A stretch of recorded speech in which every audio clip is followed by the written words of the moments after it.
Well, big up, big up, big up. Welcome, welcome, welcome to all that are joining us, Reds and Reds affiliates. Welcome to the show. Shout out to Lone Sheep. Shout out to Red Armchair Supporter. Some might be watching this game of the Spurs match. What a debacle the Spurs are in. I don't understand exactly what is going on. They had a 1-0 lead going into this game, and then they end up with a red card. Now they're sitting at 3-1 behind Crystal Palace at home. I can only imagine. I turned off the game, but I can only imagine how the fans there are reacting to a club that is in total total upheaval, and it's just a sight to see. But we're fortunate that's not us Reds at the moment. We're not in that state of turmoil. But again, that game is in the 74th minute, 3-1. It's pretty much a wrap, I believe, in that game. I know that there is always a chance, but they're down to 10 men. I don't think they have the will and the virtue to do what Newcastle did, which was beat Manchester United, which kept our hopes still alive somewhat, despite the fact that now I understand we are in sixth place. We're looking from the outside in, but Chelsea sit alongside us with 48 points. Manchester United are at 51 points, and Villa sitting alongside Villa, which is a situation in itself as well. Villa is certainly a team that is struggling right now to hold on to the form they finally found in the middle of this season. They didn't start the year off well. They finally picked up form. They finally started to get some momentum. They urged and surged to the top of the league, or at least competing for the top of the league, and now they are sitting in fourth place behind Manchester United. Simply on the fact that they are struggling to score some goals for themselves. Absolutely embarrassed yesterday in their matchup. But hopefully you guys are all well and good. And I hope that everything is going well for the weekend plans as we get closer to TGIF. But I'm sure every Liverpool fan wants to probably delete the defeat of Wolves from our memory. It was not a fun game to witness or engage in. I guess the bad news is that we do have to return to the very same grounds to face the very same opponent again. And the good news is it's the FA Cup, which means this isn't, learn and move on. This is where we have to basically step it up, because I know that Wolves are looking to basically do a set and repeat on us this weekend. So this is an opportunity for us to respond. Basically, we need a response from our club.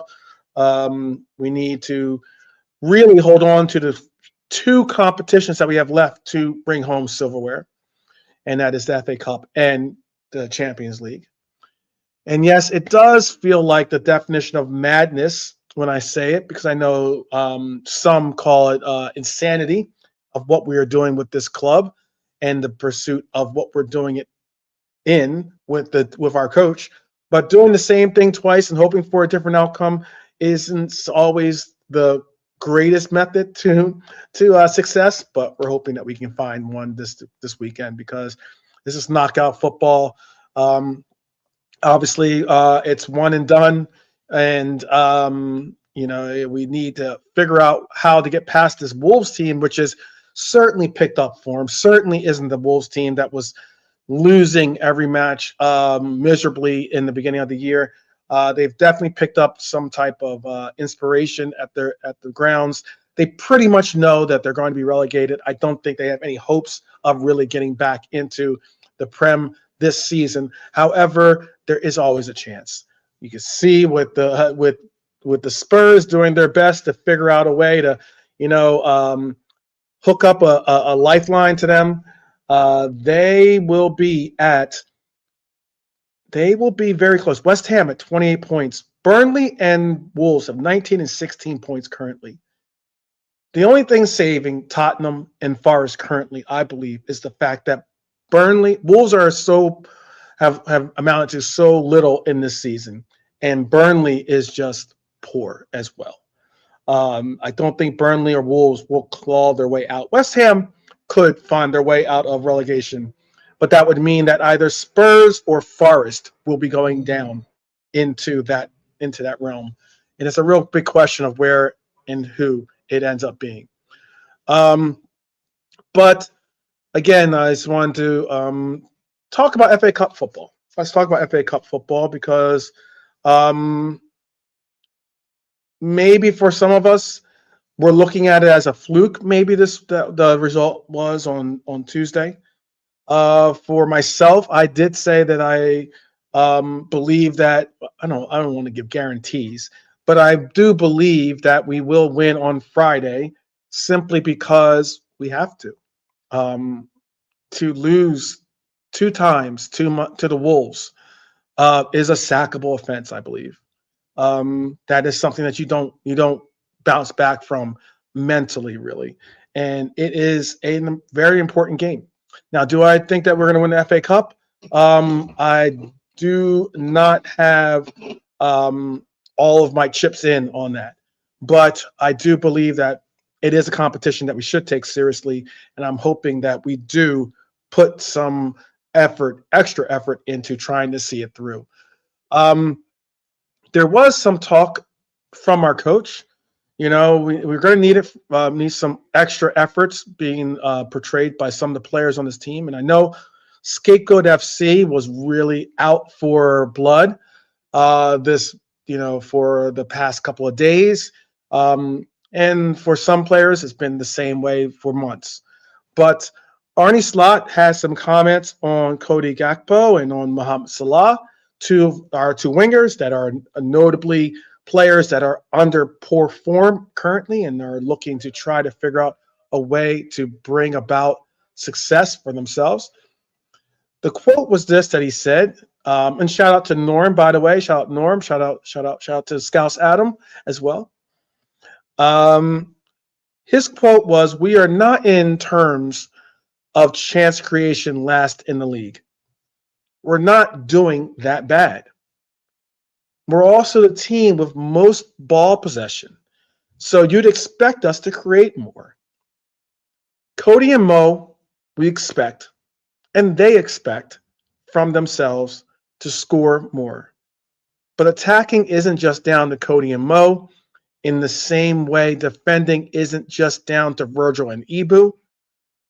Let's create even more, and the goals will come." That was the quote that they gave in our team's press conference. But it is something of a question of, do you believe that? Do you believe that that is what it comes down to?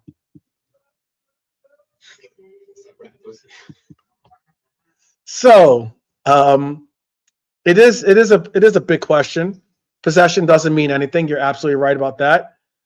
Quite often, when it comes down to possession, it's just fantastic. You have the ball, but there is a quote that I've been trying to utilize more often, and possession with permission basically isn't the same thing. And I think that's what we've been getting a lot of. We've been getting permission to have the ball by opponents. And what I mean by permission, we've been seeing our opponents basically sit back, allow maybe in low blocks or sit back and allow for us to have the ball, dictate the play a lot from outside, and they wait to capitalize on our mistakes. Simple as simple does. And that's where we're at. That's simply where we're at. Shout out to Hyler, by the way. Big up, big up. Get my drink here. Big up. I hope that you're well. Guten Tag. We're at this place where I guess context matters. I've been emphasizing the context, and I would love to hear if you guys think the same about what Arnie had to say about our two wingers. By the way, I know that both these wingers have been under a lot of criticism, a lot of heavy spotlights and magnifying glasses on their play and how they conduct themselves on the pitch. But context, schedule reality, it is something of this is a weird situation because not often do you play a team in the Premier League and then play that same team again in a cup title or in a cup competition. In the earlier FA Cup rounds landed pretty nicely for us. We had Barnsley, we had Brighton at home. It provided us breathing room. But this time, there's no cushion. We've got Galatasaray, then Spurs, then Galatasaray again. And fortunately for us, we don't have Galatasaray's fans to be at Anfield to give us extra headaches of noise to try to inspire their team on to higher levels. But it's been 3 games in 7 days. And over this season, we have performed pretty average at best. Pretty average at best. Shout out Trudon, by the way. Big up Trudon. Lone Sheep says he also mentioned Barcelona in his last press conference when he was talking about the style of football in the league. Slot is trying to force a style of play that's just not possible with our squad. Oh, is that what? Okay, I got you.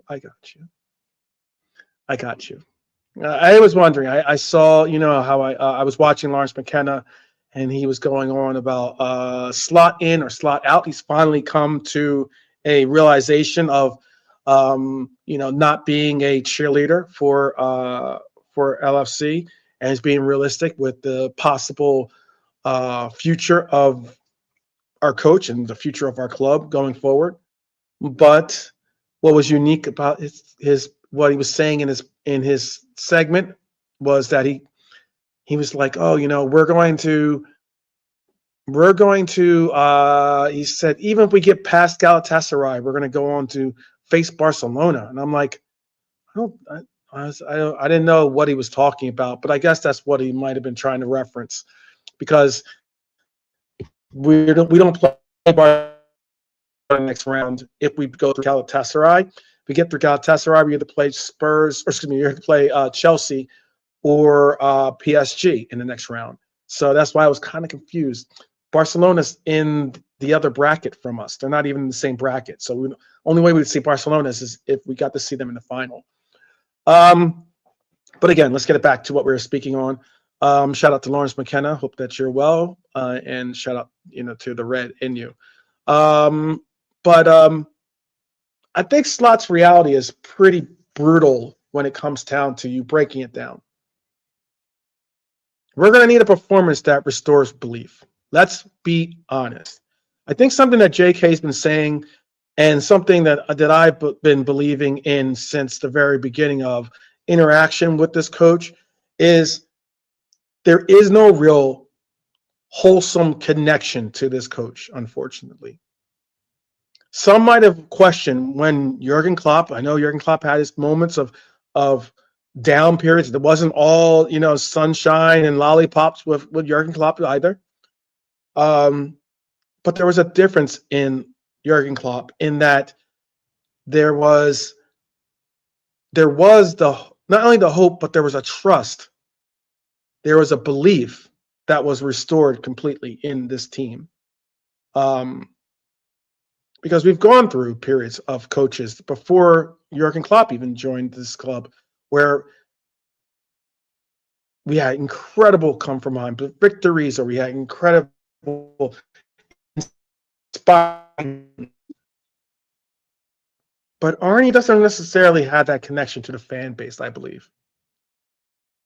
And I think that is, unfortunately, maybe not something in his DNA that is going to help him bridge the connection of getting those that want to believe. Because I believe there are those of us that still want to believe in this team. There's still those of us that don't want to give up on this team. I don't think that want to say that suggesting that any of us would ever give up on this team. But there are some of us that don't want to lose the faith there, lose the inner desire to see this club go through the things that we have to go through. And that's why the whole "you'll never walk alone" resonates right now. Arne Slot's got to figure out a way to either get results on the pitch, or he will probably find his way to the door. And that's something that is unfortunate, especially for a coach that has done an incredible feat of winning a Premier League title.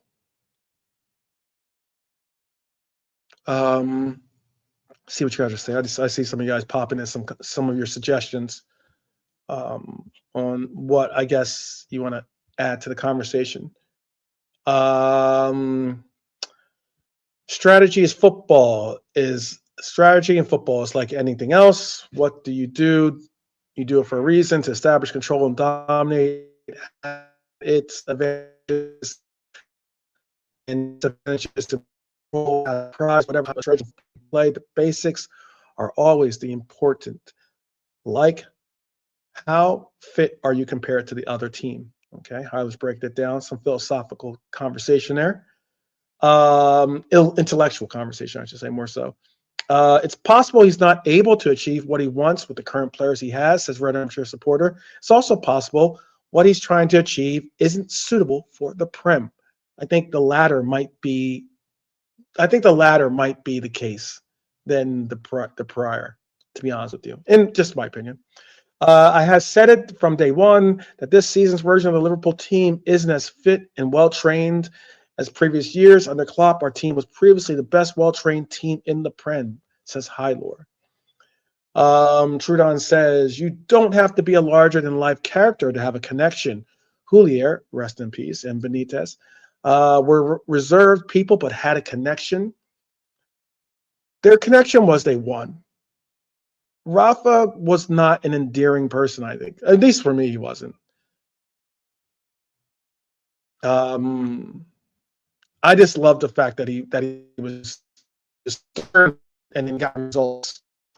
But I know a lot of the players often speak about how there was a real disconnect with their coach that sometimes made it very difficult to play for him, in the sense of there was no love between the coach and the players, really, to the extent that you saw through Klopp. The league is very physical. That's what Trudon said. But the lone sheep says the league is very physical thanks to Klopp, showing everyone else that you don't need to be technical. You don't need the best technical players in the world like Barcelona or City. We need a more robust squad. We have no pace out wide. My mic is moving crazy, apparently, is being said. It might be because of my connection. Hopefully, my connection remains relatively strong. I'll make sure. I know it has to be my thing.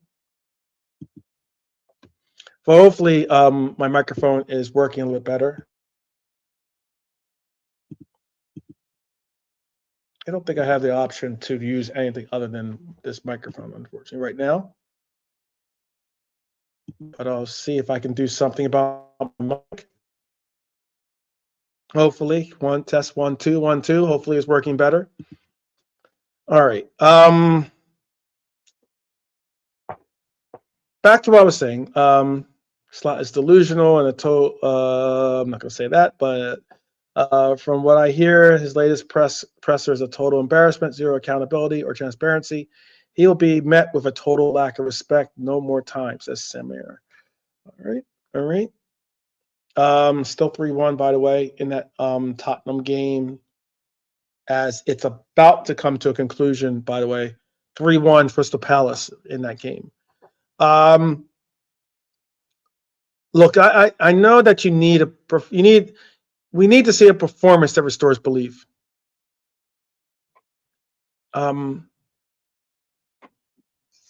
You can't, though, throw your key players under the bus. And the next 10 days can define our season, basically. Because we're going to have to take on these, we're going to have a real understanding of what we're going to be moving on, hopefully, in the Champions League. We're going to have a real understanding if we're going to be moving on in the FA Cup. And we're going to have a real understanding against a poor Spurs team, a team that will be traveling to Anfield, and a team that we should put to the sword. But we could say the same about when we face the Wolves, and that's been our season. We've been a team that unfortunately doesn't really hold true to teams we should not be worried about. And that's where the balancing act becomes very, very vital. We need to respond with authority without wrecking the engine. And that's the engine for this team has undoubtedly become Florian Wirtz. Florian Wirtz might be able to feature, maybe even briefly. Would you out there implement Florian Wirtz in this game in the FA Cup? That's a real question. Do you use it as an opportunity? I'm not saying start, not saying, press him for 90 minutes because the game is that important. But what I am saying is, do you utilize this FA Cup game as a refresher to his legs? He might be available. He might be available.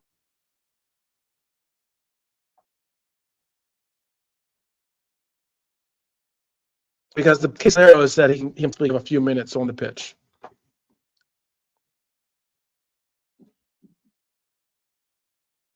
Slot said he trained half and half. And as what he trained, there's this thing called a joker. And what the joker is when with the group.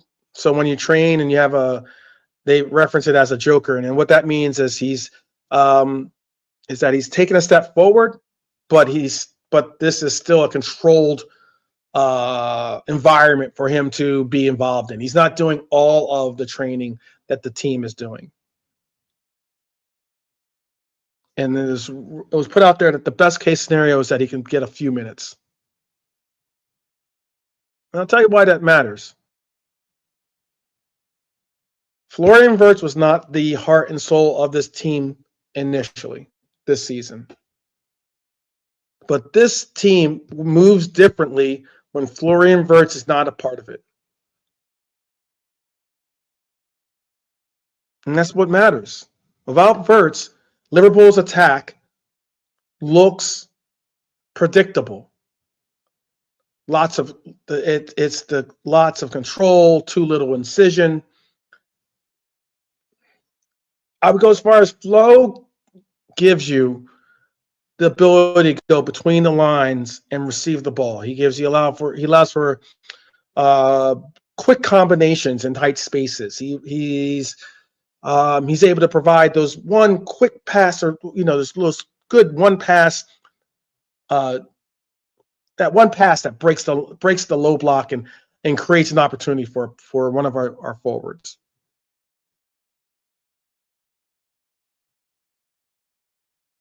It's not referenced this recurring problem that we all have to recognize. Shout out Bonkers, by the way. Big up, big up. Yes, it is 3-1 is the final in that game. Palace over Spurs. Spurs now sit in 16th place. I want to say, if Spurs are in 16th place, maybe you Spurs fans should be putting a little bit more respect on Ange's name. At least he got you Europa. Because this looks like this is where your team is at currently. Back down towards the end of the table. How about that? Well, and that's all respect, too. I'm not trying to have a I'm not trying to do them dirty and this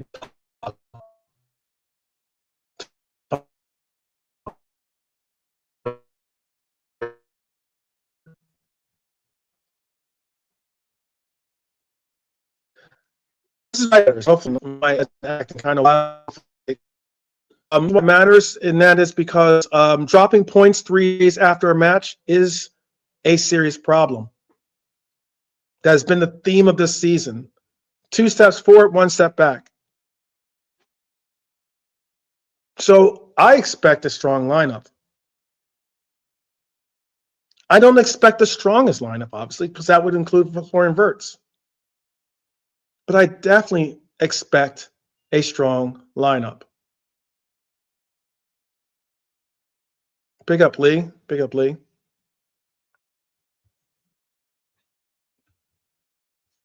And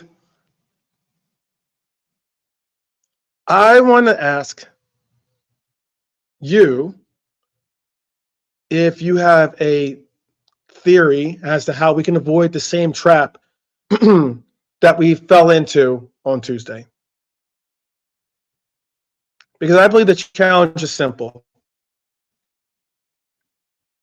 We need to score early. Okay. I got you, Lee. I got you. I'll definitely do my best to start scheduling the announcements for the shows the day. I'll try to announce them the day before. How about that?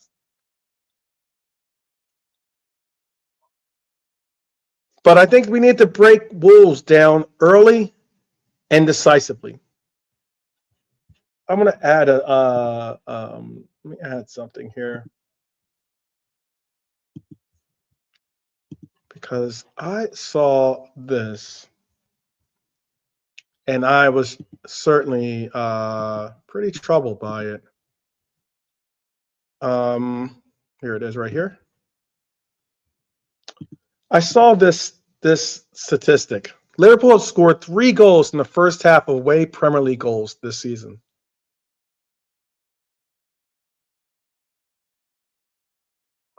We have scored 3 goals in the first half of away Premier League games this season.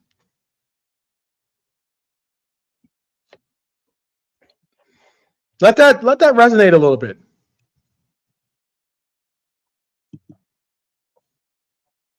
That is beyond shocking.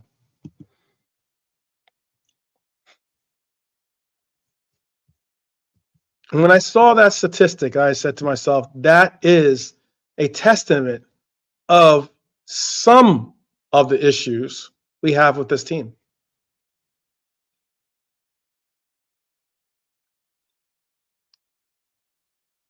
And that's why we need to find a way to break down Wolves early and decisively. An early goal Ekitike, or an early goal Maka, or early goal Salah or Cody. The longer it stays tight, the longer it stays a 0-0 match, I believe we will see the same thing occur. The more Wolves will believe there is an opportunity to beat us in this competition. And I think the more Liverpool's anxiety will show up in the final third. Not wanting to let up that silly penalty, or not wanting to let up a set piece goal, or not wanting to let up or give away a corner. Tuesday wasn't just about losing. It was about familiar patterns. Slow tempo, early, slow tempo, not being decisive with the urgency. Predictable wide play. And the ball goes out, you know what's going to happen. Not enough 1v1 threats. And when the game goes late, Liverpool begin to look vulnerable. And that is an issue. It's where direct dribbling and pace become essential. And why? For some, I asked this question before, I'll ask it again, because we're going to see the same team again. For some, Rio might be the answer. Rio's cameo mattered in this previous game because it opened up a lot of opportunity channels, decisiveness, urgency, creativity. It was a very, very influential piece. And I know it was Hylor's man of the match. Rio was Hylor's man of the match.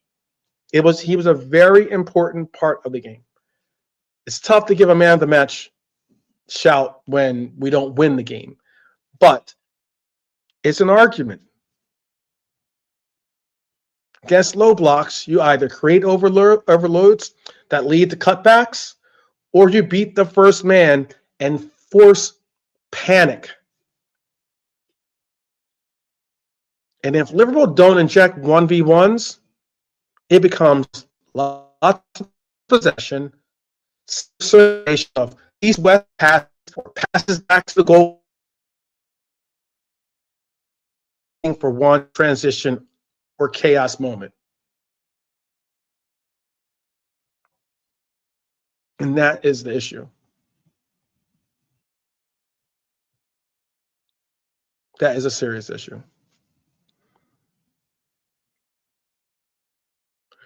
So I know I'm rifling through a lot of these topics because I want to make sure that I get in everything I have to say before I run into some. There's no wood here to knock on. But before in case I run into some internet issues, because my internet's been acting weird today. I'm going to go into the team selection, and it's going to be a debate. I know it's going to be a debate with you because I know there are people out there that are very, very bullish on certain players playing. And I'm going to give a shout. I want to hear if you guys believe this or not. I know, because this guy is my guy. I love this player. Love this player. Legend. But I'm going to ask you this. Should Mamardashvili start over Ali? I'm going to ask it again to the people in the back, in case you didn't hear me, in case my microphone is acting dodgy. Should Mamardashvili start over Ali in this game? Red Armchair supporters saying yes. Oh, I'm surprised. Okay. Samir says start the marmalade. Okay, I like it. Oh, wow. Oh, we all miss Kelleher, by the way. Oh, yeah, we all miss Kelleher. But Norm says yes. I was not expecting that many yeses so far. Yes, if our players can remember he's left-footed. Okay, there goes Lee. I don't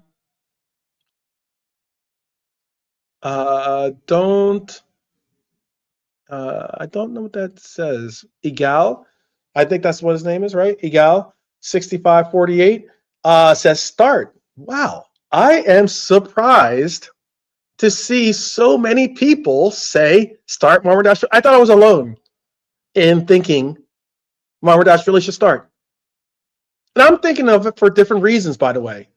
Not just because, Ali had a little bit of a poor game or anything like that, or maybe his distribution has been suspect. We all know that I've been speaking about some of the rumors that Mamardashvili is a little unsettled by his playing time with the team, and that Mamardashvili is possibly looking for not necessarily leaving the team to for means as through a transfer, a permanent transfer, but being that he's contemplating asking for a loan deal so he can go out and actually get time playing, period, for whoever. I'm looking at it as give Mamardashvili just make him our FA Cup keeper. It's what kept Kelleher happy for as long as it was. And I think it's a title or a I think it's a position in place that should be connected to our backup keepers. I think that our backup keepers should be our League Cup keepers, and they should be our FA Cup keepers. Champions League, Premier League, give that to our number one. That's at least my philosophy in it. And that way, you at least keep your backup keeper happy, because pretty much a backup keeper is not going to see time unless it's through injury or a domestic cup for the most part.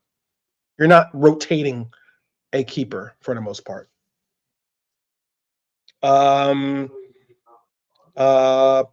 Sam says, personally bring him Sells from Forest. He's a proper number one after Ali, in his honest opinion. Hyler says, Mamardashvili is too good a keeper to be kept without playing matches. Pretty sure he is at the moment the world's second choice keeper. Same with our third choice, who is now season-long injured at Ajax. Igal says, do you think Ali is leaving at the end of the season? I do not. I think that's also one reason why Mamardashvili is unhappy, because if Ali was to leave, this is my opinion, I'm not an ITK, don't pretend to be. I just do a lot of reading and research and stuff for all the shows I bring you. But if Mamardashvili was in the know that Ali is looking to leave at the end of the season, chances are he wouldn't be making a big play to get regular playing time, because obviously he would be the heir apparent to fill that role for him if he were to leave. Mamardashvili is meant to be this, as Trudon is saying too. Mamardashvili is meant to be the successor to Ali. He should be getting games to improve. Lee says, I don't know what he was promised on signing, but Mama is an international keeper, not just a bloke with some gloves. Sam doesn't think he's Premier League quality, unfortunately. Rotation, using subs, using the youth have been proved to be extinct. That isn't Arne Slot's strongest side. I think Kelleher was better, and we lost him. Just saying. No, you know what? I think Kelleher was. I don't think Kelleher is better than Allison. I'm not going to go that far, but I do think that Kelleher was a phenomenal second string or second, backup to, in my opinion, the world's best goalkeeper in the world, or the best goalkeeper in the world in Ali. And being that he was never going to be the guy in front of Ali per se, unless it was injury, Kelleher needed to make that move. He's now closing in on 30 years old. I know he's still he's in the later half of his 20s. So yeah, I don't think that was going to happen. And unfortunately, Kelleher is no longer a red per se. He'll always be a red, but he's not a red for the matters of us being able to use him. But again, I'm surprised to hear that people are on the same, surprised in the things that I didn't think that people were going to be so bullish on seeing Mamardashvili start in front of Ali. I understand. Ali's, again, his distribution hasn't been spotless. Cup ties are during where you want to provide time for your number twos. But if you rotate the keeper and lose, the headline will be, oh, Slot gambled, or Slot this or Slot that. And unfortunately, I think Slot should make that choice in bringing him in as well.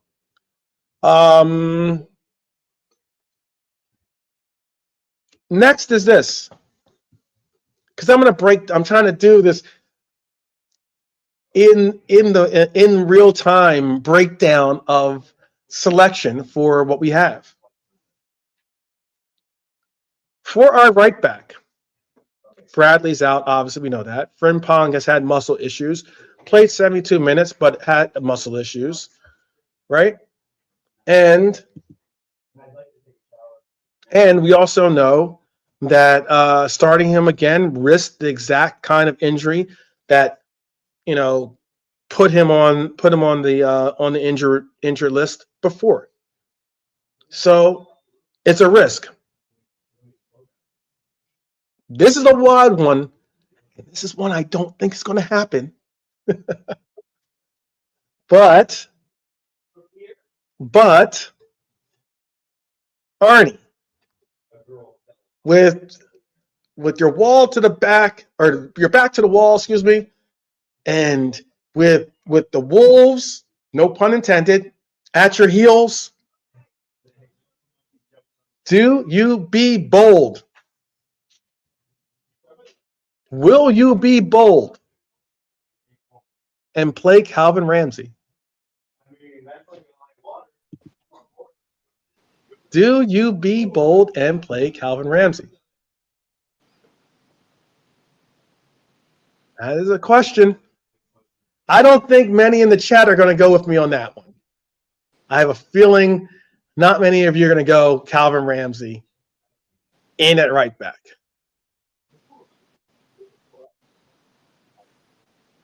But shout out, JK.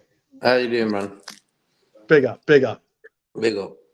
There, the chat's still on Mamardashvili. If my internet does fall down, please do hold the. I will figure out a way to get back into the mix. Okay.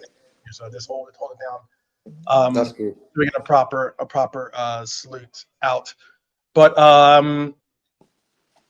pick up JK set pieces. There you go. Bless up, Red Armchair. That's going to be your hashtag, set pieces. Yeah, set pieces, bro. Bless up, Lee Wizkid, Helio, Norman in the chat, everyone somehow. Good to see you, man.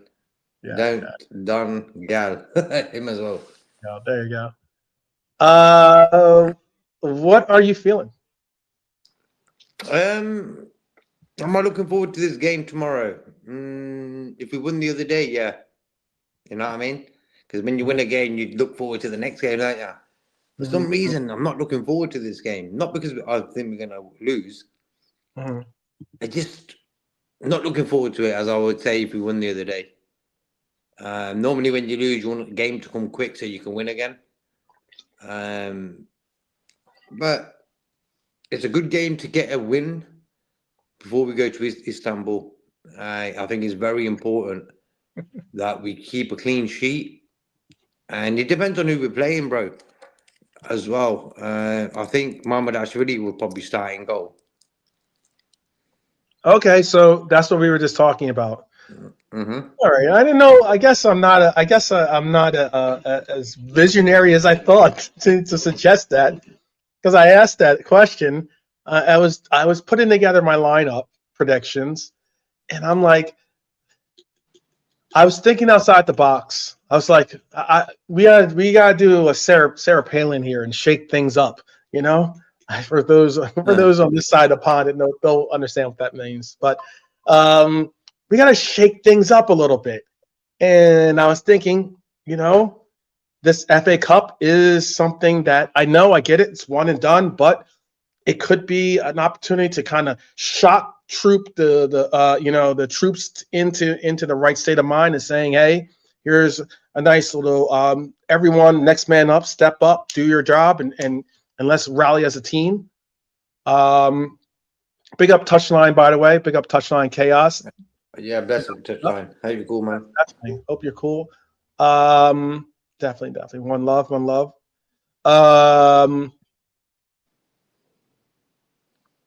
The League Cup Palace. What does that mean? But he played. Meaning like he played against Palace. I got you. Barnsley. Remember the Dom pass? He hasn't recovered since then. You start Mamardashvili, cool. Next question, like I said though, is right back.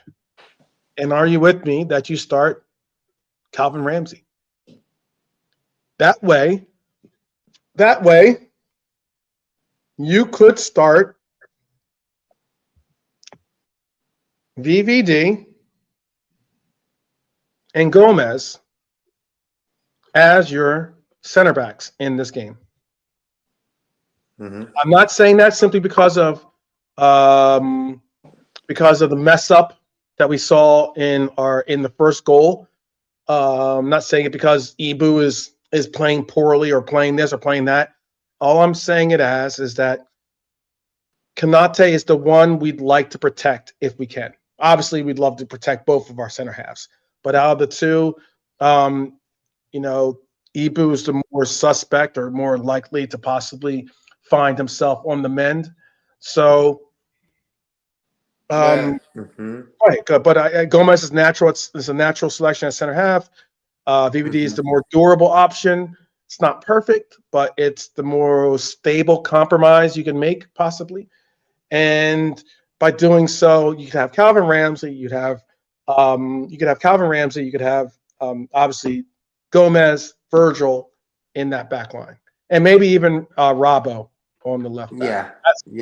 That's my next suggestion. What are we doing? Yeah, that sounds about right. Tell you the truth, imagine we rested Virgil and said to Gomez and Konate, be leaders for a game. You know, I think that would be sound. I'd go with that. Of course, I want Virgil to play, but the brother needs a rest, bro. You know, he ain't going to get no rest now. He played in the third round as well, Van Dijk. So you maybe start then could you maybe start Gomez and Konate? Why not? All right. Easy. Just so one of them takes the game by the scruff of the neck themselves instead of leaving it to Van Dijk all the time. You know what I mean? Just to build a bit of confidence in them. That's why. And whoever plays the best plays with Van Dijk. Yeah, you can put Virgil on the bench, but you just don't play. You just don't start him. Lee, Scouse Lee in the house. Oh, bless Good evening. Good evening, sirs and missus. Ladies and gentlemen. Ladies and gentlemen. Well, just in case anyone was in. I forgot in case Bernie was in. So, yeah, I don't see that much change tomorrow. Because I'm hoping Rio plays, but if you're just talking about the centre backs, I think he will go with Virgil and Ibu. I could see Joe at right back, but I think Joe will be saved to come on and deputise Frimpong. I think Frimpong will start and he'll do what he did in the last game, take him off because he said he wants to manage his minutes, didn't he? So for me, I think he will just go with pretty much the strongest team he's got. Well, at least in that department, like he's also, like he said, he wants to manage Frimpong's minutes, didn't he? And I understand that because he's had that stop-start season, hasn't he? But I could also see a case for Joe starting at right back, like to give us that extra solidity and make us that bit stronger as a back four, which Joe would as the right back with Ibu, Virgil and whoever at left back. But I think he will go down the route of just playing the two usual guys like tomorrow. I think he can't really gamble that much in this game because he's under pressure already. Like, he's been under pressure for months, but going out the cup then to the same side, the bottom side, days after losing a very important league game to them, wouldn't be good for Hani, would it? So I think he'll be playing a strong team. Good night, Lee Wizkid. Hope you have a good one, bro. Yes, good to see you. Peace out, Wiz. And I think Norman sort of agrees with me about resting Van Dijk because I always say this: when you're playing centre back, I like to be the main centre back when I've ever played centre back because I don't like to rely on the next guy next to me to be the leader. So I'd rather be that guy, you know what I mean? And then what happens? Your game improves But if you're playing like the second centre back, like a lot of guys are going to be playing for Liverpool because Van Dijk's number one no matter what. It will be a good game like that for tomorrow, just to give Gomez and Kanate a chance to be leaders from the back. That'd be great. And it will give Van Dijk a much needed rest before we go to Istanbul as well. Yeah. This is the thing, isn't it? Like, he's playing all the time. He has played all the time. Then we've got World Cup. We've got the World Cup in the summer. But, I mean, we've been lucky. We've been blessed with the way he's always fit and always, like, you know, up for it. But in an ideal world, of course, we'd like to rest him for the Galatasaray game, definitely. But things are far from ideal at the moment, aren't they? Like, the season's not gone well.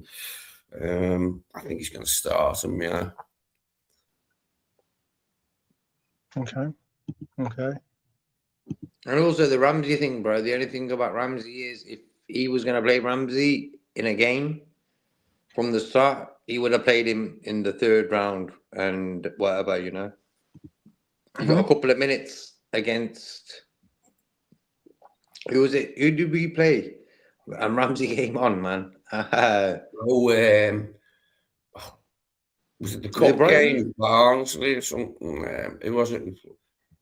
I think it was Barnsley, bro. No, Barnsley, Brighton. I think it was Brighton because we played Brighton in the last round, didn't we? Yeah. Yeah. So and Ramsey came on for that for a few minutes, and I was thinking, wow. Yeah, it doesn't inspire a lot of confidence that he will actually bring him in for a longer time, because he wasn't on for long, was he? Like, nice to see him as it was. But, you know, I can't see him doing that. It's a straight choice between Joe and Jeremy, isn't it, really, at right back? Yeah. Mm-hmm. And then you got the midfield, yeah, bro. So what did you decide as goalkeeper? You'd keep Alisson or Mamardashvili? No, well, the conversation I had started was that we would go with Mamardashvili. Yeah. So that was the big question I posed in the beginning of the show, and you'd be surprised that the majority of people in the chat, I don't think there was one person that said Ali. Mm-hmm. Not one. And that was surprising, considering, you know, we all love Ali. We all think he's, you know, the best. And he's a living legend for the club. But not one person said, hey, let's start him out as our goalkeeper. And I was very surprised about that. Yeah, because I think, you know what it is, bro? I think we're looking at the bigger picture of tiredness, games. Like, Alisson's played every game. Van Dijk, Gravenberch, Salah. Well, Salah not really, but these guys have played a lot of football. The game is perfect to rest a few of these guys. No, beyond perfect. But like, the thing is, judging... Gamble. It's a gamble. Huge gamble. Judging Slot's teams in the cup already, bro, he's not going to go soft. I think he's going to go all out. And definitely after losing the other day, he don't want to lose again. Yeah. So I think he will go strong, my opinion. Norm, I see you, Norm. He said McAllister has to stop falling on halfway line, expecting to get a free kick, then we then get done on a counter. Agreed. I understand that. All our midfield, bro. So I did the same too, by the way. But yes, I do agree with that. But McAllister, I think, did it twice in that game. So I understand what you're saying. So I did it as well. Yeah, that's what I was just saying. Wolves will go strong. Yes, they will, Egal. Yes, they will. There is the other idea that someone mentioned the other day. Morrison, maybe. I don't know if I know he's been brought along on the bench a couple of times. I don't know if this is the opportunity that you throw him on as a starter. But you know, you've seen weirder things happen. I'll just go along with it and say that, look, you already heard my back line. I said that Robbo would be a part of that too as well. I think it's be great to protect Kirkez for give him one more, a couple days of rest to prepare for the game against Spurs and the Galatasaray as well, because he'll most likely be utilizing both. The midfield is an interesting thing. You know, Gravenberch got hooked at halftime Tuesday. He's fresher now, obviously. needs rhythm, obviously, as well. But do you start him? Is he a natural pick for you right now, considering he has struggled a bit? Neoni is the FA Cup let him grow pick, in my opinion. I'm sure if Nalante was a part of this conversation, he would be saying the same. And then Jones needs to get minutes as well. McAllister's player that I want to see be sure to manage the time with his legs, in the sense of being able to make sure that we can keep McAllister fresh. And then in the front line, my front line is direct exchange. I'm going to just show you my lineup, actually. And in the chat, you can either tell me the name or tell me what you have as your lineup, or you can just tell me who you would swap out in what I have to offer as being my lineup. But I'm going to ask the panel to do the same. This is the lineup that I would like to see. This is the lineup I would like to see for Friday. I know it's a little bold. It's gamble. It's certainly there is certainly a lot of courage to put some of these players out there. It is a complete overall, difference in lineup. I understand that. But as you can see, I'm having Mo take a rest and giving Rio an opportunity, not on the left wing, but on the right wing to start, because I think he has been productive. Maybe we've seen his ability to cross, and it would be good to have a right-footed player on the right side, being able to get crosses in. Chiesa might not be your ideal player to have as the main recipient of those crosses. We could factor in or swap out Chiesa for Ekitike in that case. But I'm trying to protect Ekitike the same way I'm protecting a lot of these players, because this is going – with every loss that we have 9 losses in the Premier League. With every loss that we have, it becomes a tighter and tighter window, or tighter. It becomes less of the ability to move forward. I like the team is different. What are you saying? I like the team is different. And the main guys are getting a rest. Mm-hmm. If we need Salah and Ekitike, we can chuck them on 20 minutes at the end or whatever. Mm-hmm. And Gakpo might have to think, you know what, I need to step up here as well. I think sometimes players need to be. That's what I was saying about Kanate and Gomez. If they're playing together, one of them has to say, you know what, I need to build some confidence and some leadership qualities here, because I'm the main man at the back now. And if they might go for Gakpo. Gakpo for me, bro, he's not great at the moment, but against Wolves, he was our best threat in the first half. He was trying. Maybe he's not shooting no more. Maybe you could go like this too if you really want. You could do something like this. Is that maybe something? Does that look better? Maybe. Can you make it bigger? Oh yeah. I apologize. I basically just swapped Chiesa for Cody. Okay, you want to go that way? Say that's slightly more likely. He's shown he likes well, not likes him, but puts him there. He's probably put him there more than Chiesa of late. And Freddy can play right across the front, can't he? So he could play on the left.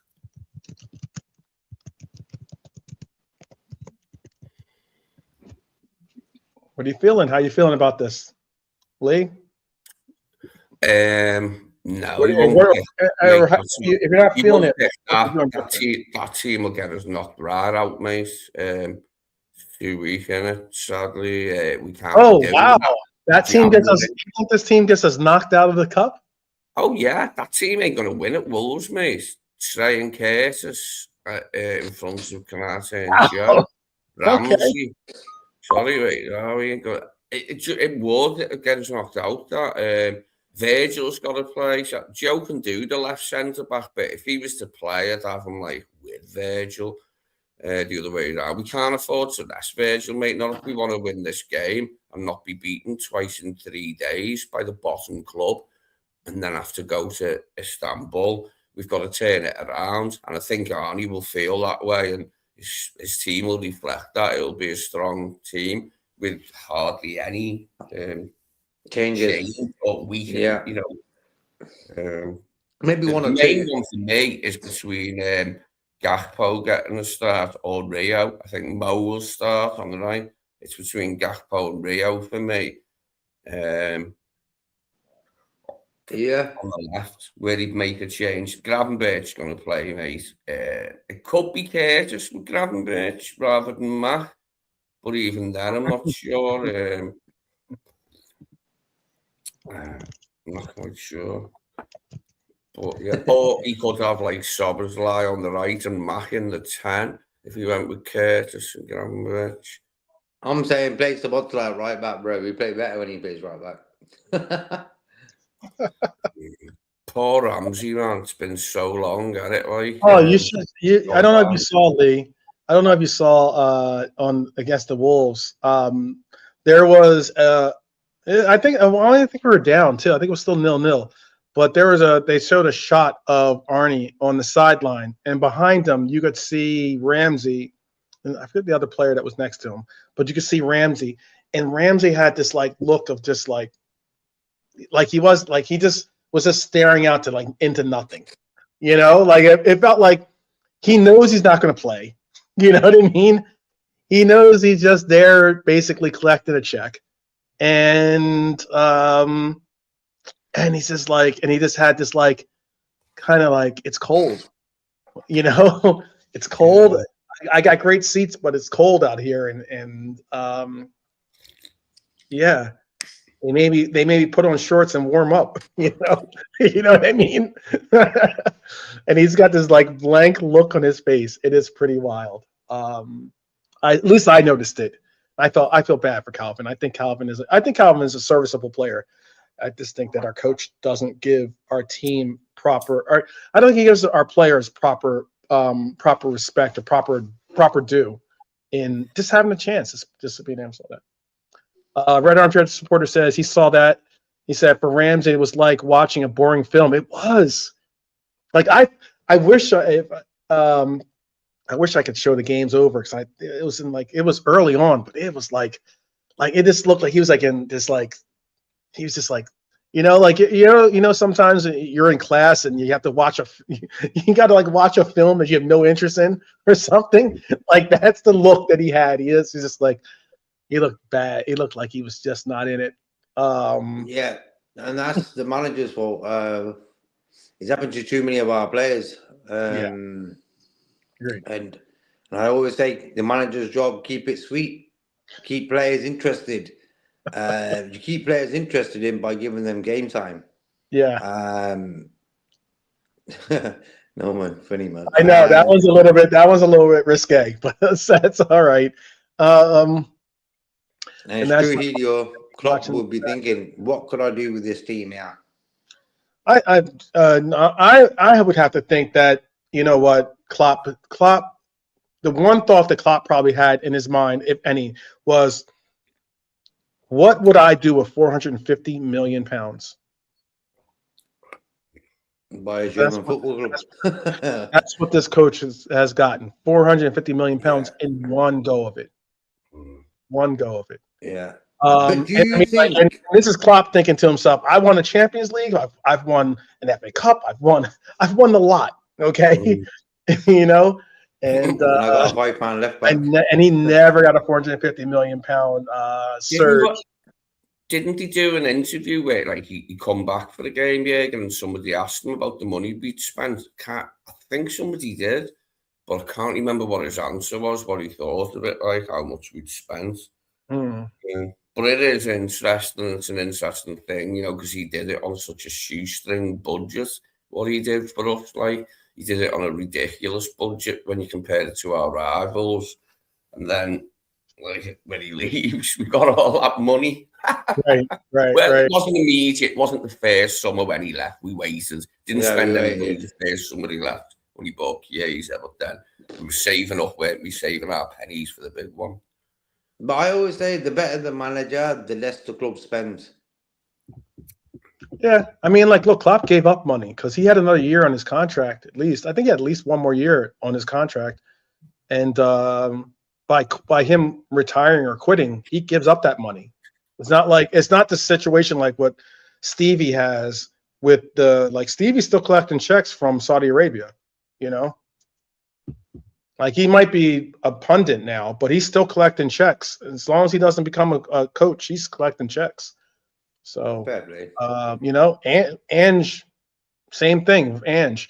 But like, if the thing about it is, if we were to move on, if we were to sack Arnie at the end of this year, we would still owe him that'd be £5 million coming off of out of the coffers. That's okay. That's nothing. And he's one of the highest paid coaches in the league. Yeah, but when you look at the bigger picture, bro, 5 million nowadays in football world, what is it? It's not even a shoe. It's not the player he wants laces. You know what I mean? That he ties his boots up with are worth that. What I was saying, Robertson, he came in for a fiver when Klopp was in charge. As soon as Slot's in, he's got a left back who costs 40 million. So a big difference there. And I think it could have all worked out, but you know, like I've never been a fan of the Edwards and his team and stuff. But I was just thinking, look, they've got the players in now who, when they find their feet, are good enough to win the league, the Champions League, FA Cup, and the League Cup if they really wanted it on paper. Eyes up, words. Come on, bro. It was top signings we brought in. Top signings. So I've got no problems. First time ever with Edwards and that lad who brought him in. Mm-hmm. But to see fans start blaming Edwards, I'm first to blame Edwards for everything, but I don't want to blame Edwards of how crap we've been this season. I can blame him not sacking the manager. Yeah. You know what I mean? He could sack the manager a couple of months ago when we lost to United. He could have done it then. So in that way, I'm blaming him now for keeping hold of Slot. Because which way are we going? Because the thing is, if Edwards was a smart guy, he would be watching the press conferences and thinking, "Oh, Arnie, your press conferences aren't great, mate. Let's sit down and have a little word of what you should bring across when you do your thing." So no one at the club is telling him this. That's what makes me worry about what the hell's going on here. I get what you're saying about Edwards and Hughes, especially Edwards, but we were never going to sack Slot during this season. No. It would have took us because we were comfortably in the top four, for most of this. It's only lately that we fell out the top four, so everything was okay from that point of view. So we were never going to sack him during the season, Best up just fine. That'd be cool, Brokehouse. What's now? I was saying best up to touchline. Yeah. Oh, yeah. We all said hello earlier, just in case. But we'll say that again. Touchline is our brother and brethren here. Big up Touchline. I just realized. Do you know how much Thomas Frank made this year? That's mad. I just said Tottenham and you said Thomas Frank. That's mad. I just said Tottenham, the score. And you just come out with Thomas Frank. He must have made a big earner. Go on. Guess how much Thomas Frank put up the top. I haven't got a clue about stuff. I wouldn't know. I wouldn't want to disgrace myself. He probably got. I guess. His payoff, you mean, yeah? Those are the top three. Not Emery, and he's tied for top three. Thomas Frank made £8 million last year or this year. £8 million. It's a tidy sum, isn't it? Yeah. Get it while you can, Thomas. Yeah, it's not exactly Marlon Brando levels where he got $4 million for 10 minutes work as Superman's dad. I don't know. I'd have to see where Arnie falls in. Oh wait, I can give you that. I have the top 25. Let's see. He must be. He's fifth. He's fifth on here. Arnie makes $6.6 million. I was This wondering has- where you can see his name then. Yeah, so he's fifth on here. He makes 6.6 million. Eddie Howe makes 6 million. That's the number 6 spot, and then David Moyes makes 5 million at the 7 spot. Yep. Fair play to Moisey though. He keeps his feet on the ground. He never acts. He acts like a Sunday league type of manager, type of guy. He ain't that cocky, arrogant. Oh, I've got millions and that type of guy. You know what I mean? So Hey, yeah. Keith Andrews and the Bournemouth coach is definitely getting either a new job or a pay raise because he's at the bottom of the table. He makes 1.5 million in 17.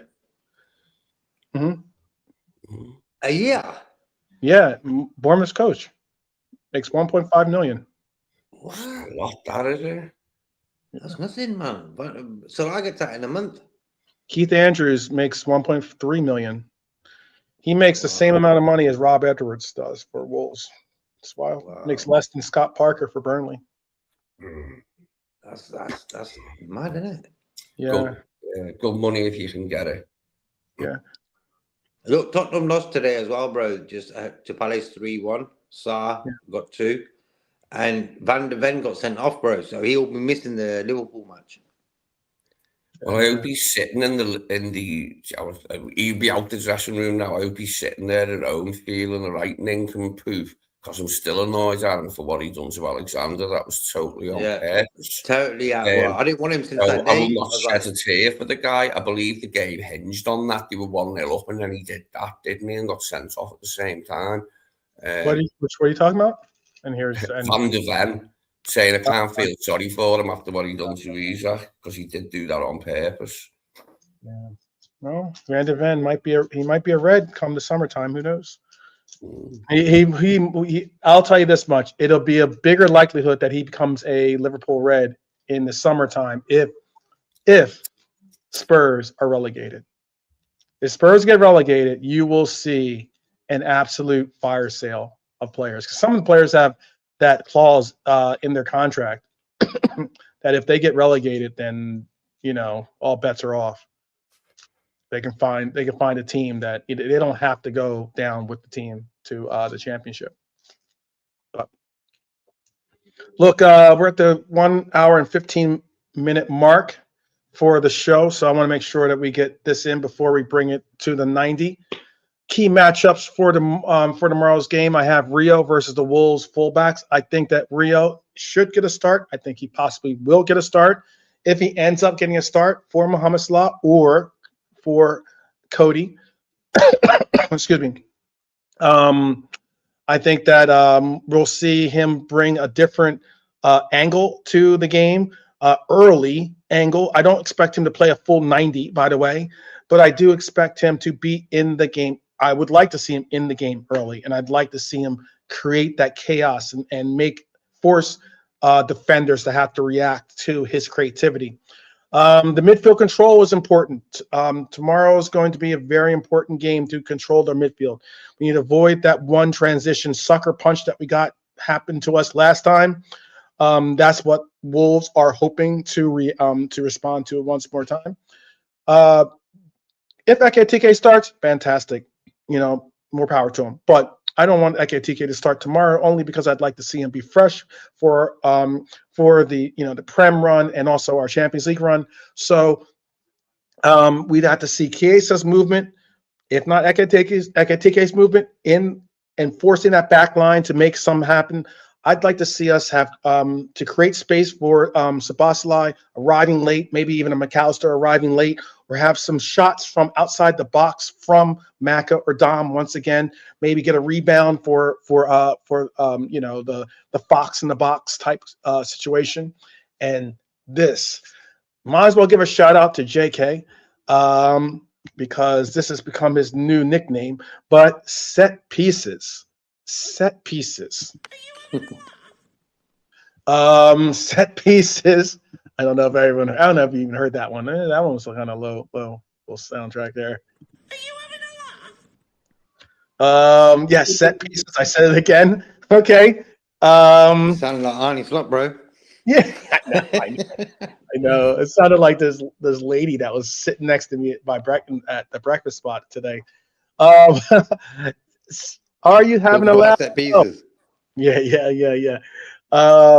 Set pieces. If the league is a set piece league, Liverpool must be ruthless and become a set piece dominant team. Plain and simple. Defensively, offensively, we have two of the best aerial dominant players in Eboot and Virgil. They must make their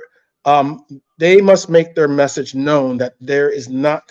It's going to be a no-fly zone, and that it's going to be all about the Benjamins for us when we end up getting opportunities. I want to see some. This is Sparta! When we go into the box, okay? So let's have that happen. Have some levers on the bench. Salah, I'd like to see on the bench, but given the opportunity to come in at the 60th or maybe 70th minute mark, I'd like to see Frimpong once again be a nice entry into the game late to inject pace. I want to see pace and urgency in the beginning of the game, and then be able to tell Salah, tell Frimpong, hey, go out there, give me 20, 30 minutes of real play, and go out there and be something of a pace injector into our team for that last run, in case we need it, to go from a 1-0 to a 2-0, or maybe bring that 2 to a 3-0, so we can rest easy. Maybe even get something under their belts. And if we're able to, if we're up at 3-0, if we're comfortably going to be into this game, I'm not opposed to seeing Flo get out there for a few minutes. I'm saying 10 minutes at most, and just get out there just to get his legs underneath them. Not to say that I want to see him start in one matter of it, and not to definitely say I don't want to see him as one of those subs in the 60th minute or something along those lines, and chance getting him re-injured. Only if he's ready. If he's ready, we might need him. If the game's deadlocked and we're looking for a winner, then we might need him late on. But if we're winning anyway or losing anyway, then there'd be no point really, would there? Yeah, no, I get it. I want to be able to, say with my best Scouse accent. It's up there, isn't it? Okay. And be able to say, well, it's up there, ain't it? So meaning our score line, nice little 2-0, maybe 3-0 score line to get it back or something like that. Predictions, people, predictions. Let's get some predictions in here. Predictions will be I'm going to go with 3-1.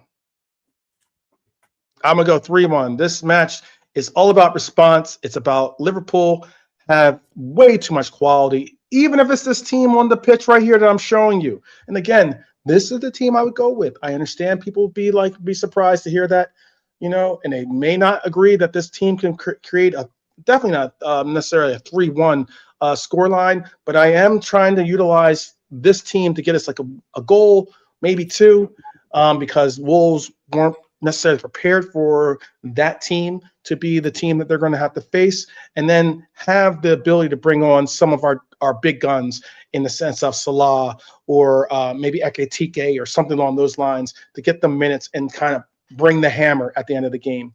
I'm going 3-1. I'm going to go with, why not go with Rio as our goal? Or no, I'll go Cody. I was going to say Rio. I'll go Cody as our first goal scorer, the party starter. Who gets the party started right? Who gets the party started quickly, right? So I set it off on the left. That's some hip hop reference there. And then I'll have Dom and Chiesa as my other scorers. Yes, I said Chiesa. So now I'd like your take. Tell me, Lee, what is your prediction? Party starter, goals, final score line. What are you doing? I say 2-1 to us. Said we're going to win. It'll just be by one goal. You want me to predict scorers? Okay. I'll go for Salah. and Sabozlai as our scorers. So say it one more time. 2-1 to us with Salah and Sabozlai as the scorers. Okay, got you. Who's the party starter, or are they the party starter?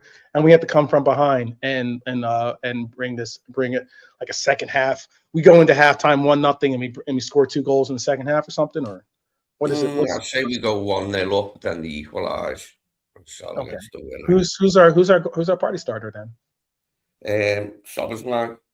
Okay. Who's our was it our Hannah Montana or no our Miley Cyrus? Isn't that the party starter? I think she's got a song like that or something. I don't know. I remember the dad with the mullet. That seemed up like couldn't be in any of her songs, knowing that was her dad. Okay. Hold on. Yeah, the game's at Molineux. I'm blessed up, Abdul. Very cool, man. How you feeling? Gets a goal in this, so we're winning 2-0. Says Hylor. Chiesa also gets a goal. Okay.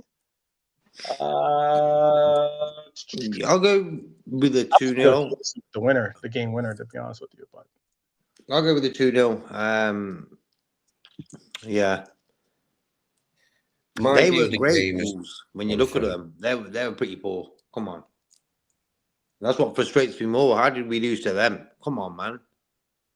To who? So we need a clean sheet just for the players who are going to be playing. Just get a clean sheet. Well, Arnie did repeat several times. Leave Cody alone. Leave Cody alone. Arnie repeated it several times that we only gave up one chance and that went in the net. But yeah, I think like they will inevitably be buoyed by their win over us. But a big scalp for them. We might be having a crap season, but beating us was a scalp for them, mate. Bigger scalp than Villa, even though Villa are higher in the table. And then obviously there was the Arsenal draw, which sort of started this little run of form off for them. But I think they'd be up for it. But hopefully if we're up for it too, and we've got the right attitude, and we should be able to win. But I think it'll only be by a goal. I think with it being away, I'd go for the 2-1 for us, as I said, with Sobbo getting the party started, an unknown person equalising, and then Mo getting the winner from the penalty spot. All right. I saw that. Is there any VAR tomorrow? No. I think it's quarters or semis when they come in. I enjoy the game a bit more with that VAR. It's a little bit more wilder, a little bit more faster. You know what I mean? Yeah. Like when I watch Championship football, the game just can flow. You know what I mean? It's none of this stop-start nonsense. Yeah. I used to watch a lot of Championship like years ago. Used to always watch it.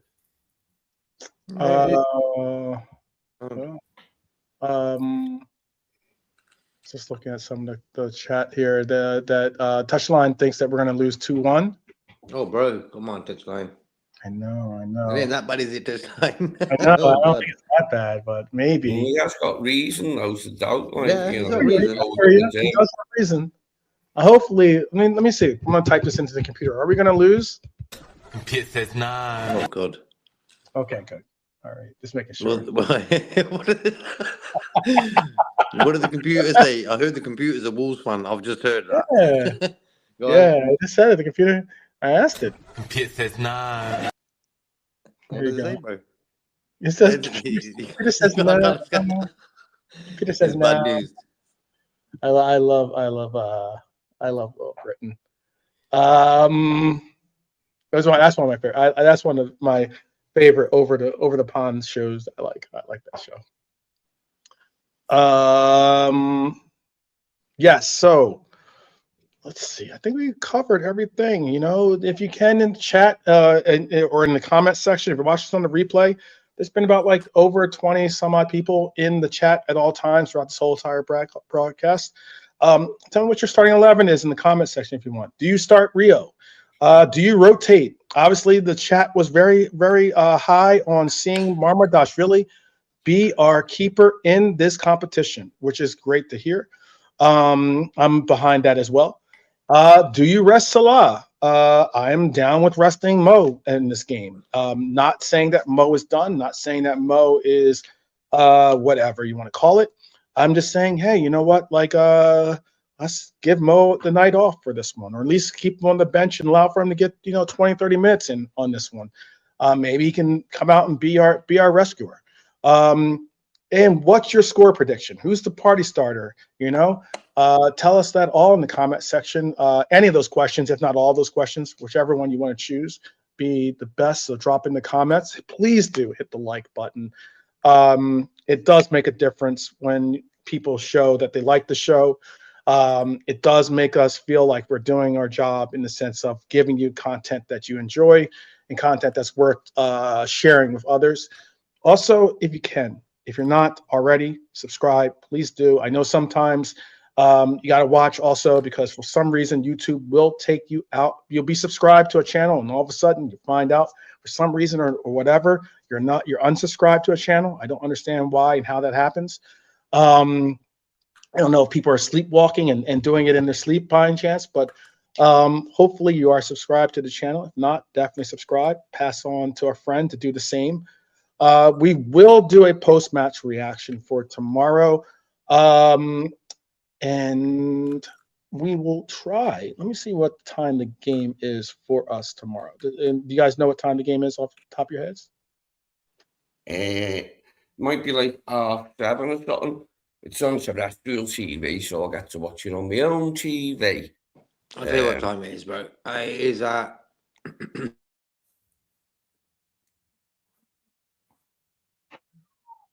waiting. Maybe there's someone in the chat's already given that answer.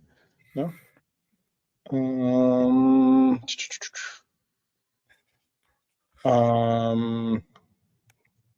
There you go. FC Cincinnati. Okay, I got you. It's on at 8 o'clock tomorrow. 8 o'clock kickoff, yeah. 8 o'clock kickoff. So it's going to be Wolves under the lights once again. Yeah, I will confirm in the morning for myself, at least in the morning, if I can do a Reds roll call, because I am going to have to watch this game down at the pub. There's so many different there's so many different streaming sources that you have to watch the games. FA Cup games are on ESPN, for instance, but they're on like a special service for ESPN. I don't believe I have that service any longer. I have Champions League coverage. I have League Cup coverage. I have obviously all the Premier League coverage, but I do not have all of the FA Cup coverage, I believe. So I might have to go down to the pub to watch that one. In that case, if my brethren here can't do it on their own, we will then just do a post-match reaction and do something along those lines. So yeah, we could get a little thing together. There you go. Yeah, I'll be up for that, JK. I'll take part. Oh, well done. Well done. Let's give the boys a round of applause here. Well done. We're winning tomorrow now. Yes. There you go. A bit of pondering before the match, and then once it's over. Positive vibes, yeah. Yeah, there you go. Let's get there. Yes, there you go. All right. So, big up to everyone. You guys want to say a shout out before I got a little also I do have a little bit of Reds moment of Zen for you. This is going to be made cool, but I will give you a little moment of Zen. What do you guys have to say to the chat before we bounce out? I'll allow for JK, since you're here first, and then Lee end the show. Yeah, like always, bro. Bless up the chat. Top lads, man. And bless up Lee and yourself, Nalante also, Fozzie, Quasi, everyone in the Liverpool chats. We need a win tomorrow. I'd like to see something different. Let's go with that. There you go. Okay, there you go. Lee, what do you got to say? We got to break it. What do you have to break down for? What's your Electric Boogaloo for the chat. How about that? I like that one better. That one came out when I was a kid, Electric Boogaloo, and we all went to pictures in town to see it. Big bunch of us, like when we were 11. Okay, Uh-huh. okay.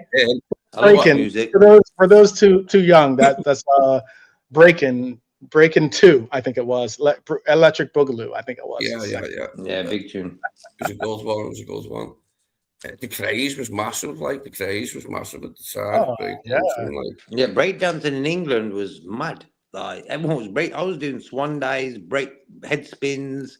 You name it, I was doing it, bro. Because like in them days, do you know Goldie from Metalheads? He's like a drum and bass sort of producer. Yeah. He was in Lock, Stock, Two Smoking Barrels or Snatch, one of the two. Yeah. He used to DJ, he used to breakdance behind my yard where I'm from in England, because he was friends with like one of my best friends, his brother. They used to make drum and bass together. Yeah, he used that's to come cool. down and breakdance, and breakdance was big. It kept people not messing around with violence and whatever. People just wanted to breakdance, and they were the days, bro. Yeah.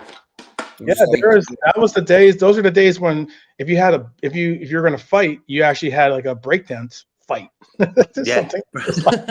Yeah, there was the more physical aspect of it, like spinning on your knee, spinning on your head, spinning on your elbow. You know, and then there was popping and locking, you know, trying to get a bit of robotic action going. Yeah, on. robotics. Yeah. That's all me and my mates were doing when the high school match happened. We didn't even watch the first half, mate. We were in my bedroom and I had this like white, I think it was like a wardrobe door, but it was like slippy. And I'm like, we could. Okay.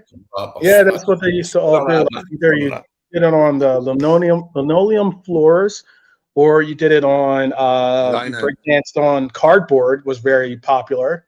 It was linoleum over there in town. Like when I was a kid, all the best breakdancers in lad were in town, like on a piece of lino by St. John's precinct. And some of them were in the Anfield rap video in 1988. Oh, that's cool. Barnsley and all that. Yeah, they were lads from Tocky. Like one of them died a couple of years ago. Oh, I'm sorry to hear that. I'm sorry to hear that. Yeah, I heard about that, Lee. I was just gonna say, imagine. Could you all imagine seeing our guy, Mr. Lee here, pop locking in the back? On the Anfield rap video, I can imagine Lee doing that. Barnes on the mic. Barnesy on the mic. Lee's in the background. And Lee's in the back. Pop locking and spinning on his head. There you go. Oh, mate, I could not do that. I didn't even try because I knew I just wouldn't be able to do that. Spinning on the head spin was hard. Head spin was hard. Yeah, there you go. There you go. All right. Well, he did a worm. That was that. Yeah, maybe the worm. Swan dive. I like the swan dive. That was cool. I can remember this move I thought was good. I don't even know if I should describe it because it wasn't actually that good. That's funny. All right, all right, Lee, do you want to say peace out though, real quick, before I bring up this Reds woman? Everyone who's been in and everyone's still here, cheers for being part of it. She's Yeah, big up to those that followed us on that little trip down memory lane. And here's your moment of Red Zen. I'm going to allow for you to take in something that might be a little bit zenful, but it's wild case. Think about this. Our manager has been nominated for Manager of the Month. Arnie Slot.